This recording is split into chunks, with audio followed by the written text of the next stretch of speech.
My name is Paula Gamboa, and I'm an emergency response command post supervisor.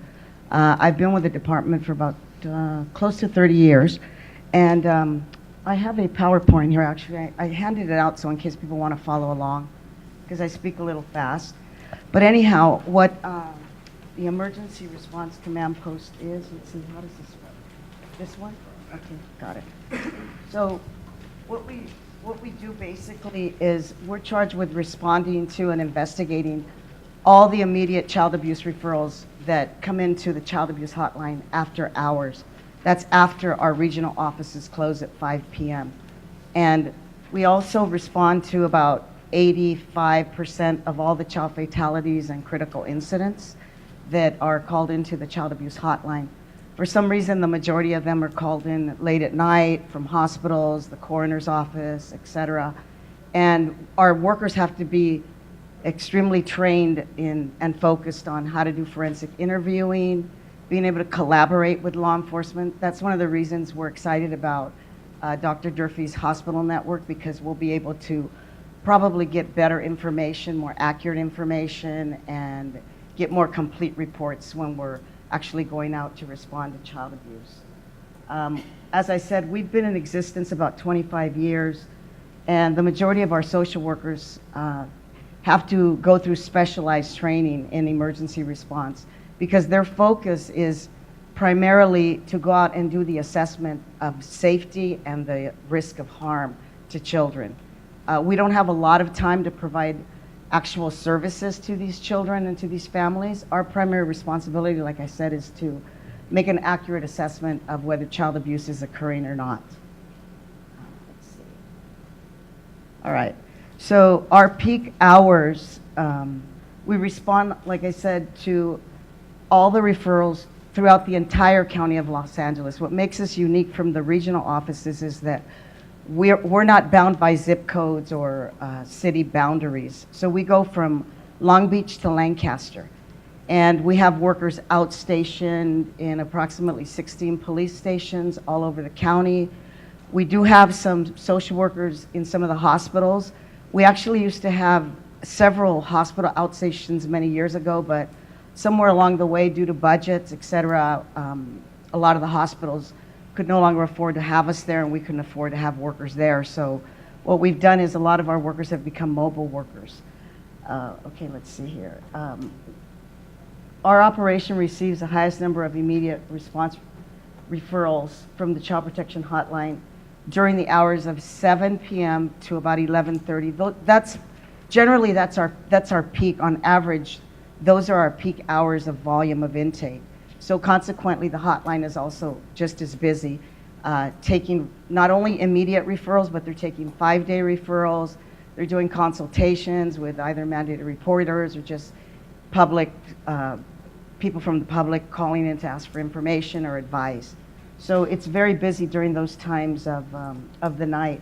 And it's during those peak hours, like I said, that the hotline is also taking quite a bit of referrals.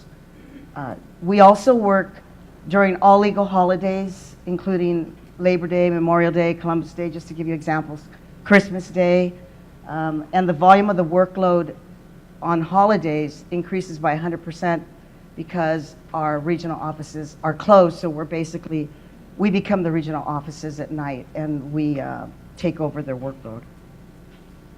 Okay, so just to kind of give you a brief overview of our shifts, we have about 86 social workers right now. We're down 19 staff, so we're understaffed. But we have about 86 social workers, about 14 supervising children's social workers, and we have 3 shifts. We work Sunday through Wednesday from 4 to 2:30, Wednesday through Saturday from 4 to 2:30, and then we have 2 graveyard shifts that come on at 11 p.m., and they work up until 9:30 in the morning. And then we have a daytime support shift that basically does follow-up work for us. If we have something that's left over on an investigation, we may not have gotten to see one of the children, so we have that daytime support. But we don't have a lot of daytime staff because the majority of the daytime staff work in the regional offices. Okay, let's move on. So this is just sort of a play on words, working in the dark. So the reason I said that is because working in the evening, we're very limited in terms of our resources, the information that's available to us. Many times we go out, for example, on a hospital case, and doctor might have called the hotline at 6 o'clock. The referral was done being generated by, say, 7 o'clock. We finally roll out on it because we have to review the history, consult with our supervisor. We might roll out on the referral about 8 o'clock. By that time, people have to go home that work during the day. They're off shift. So we end up many times playing catch up with the medical professionals or the medical social workers. Doctor that was the attending or saw the child is no longer there.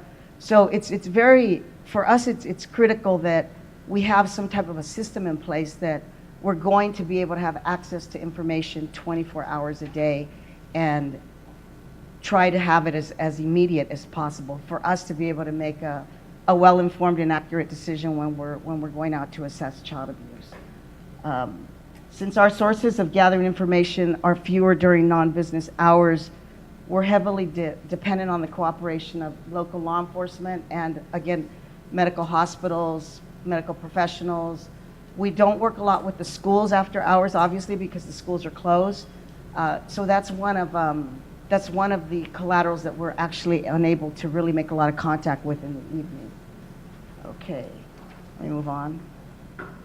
We rely heavily on the expertise of, like I said, of medical professionals and hospitals during our after-hours investigations when we're investigating a referral called in by a hospital. For example, if a victim is seen in the emergency room during normal business hours, we interview whatever attending doctor is there at the hospital when we get there. Because many times, again, the emergency room doctor is gone already. So we'll try to speak to one of the doctors that's there, the attending doctor or the doctor that's actually, or sometimes it can even be a charge nurse that's in charge. Because there's, again, like I said, there's shift changes. We're dependent upon the participation, again, in cooperation of law enforcement who can assist us in gaining legal entry. We don't always have to gain entry, but many times if parents are being uncooperative, we don't force our way in because legally we can't. But oftentimes, if family sees law enforcement, they have a tendency to be, excuse me, a bit more cooperative with us. Of course, we don't coerce them. We try to negotiate with them to allow us to come in and speak to them. Also, law enforcement helps us in maintaining the peace while we conduct our investigations. And one of the other things that they're able to do, they don't do it all the time, but they're able to provide us on-the-spot criminal histories. Almost there. So teaming after dark, effective information sharing between DCFS and the various first responder agencies that work simultaneous with us is very critical. And we need to examine that further. I think that's one of the reasons we're here today, to talk about trying to work better in a more collaborative fashion. And also, we need to have easy and immediate access to vital information in order for us to make not just a safe decision, but a well-informed decision and a decision that's going to actually benefit the family. There must be an effort to create a better coordinated multi-agency response for child abuse. And again, like I said, one of the key things for us is to make sure that we are able to make fair decisions for families. Just one last thing. There must be a designated hospital medical professional or an electronic database, again, that we have access to at night so that, again, we can get accurate information. That's one of the big things for us, is trying to have immediate information. I know it's difficult. We can't have it all the time. Accurate information, having the cooperation of law enforcement and other first responder agencies that work with us. And one of our goals that Dr. Durfee and I, and actually and Ruby, have been talking about for years is trying to build a better multi-agency response team for child fatalities, because we respond, like I said, to about 85% of them. Thank you very much.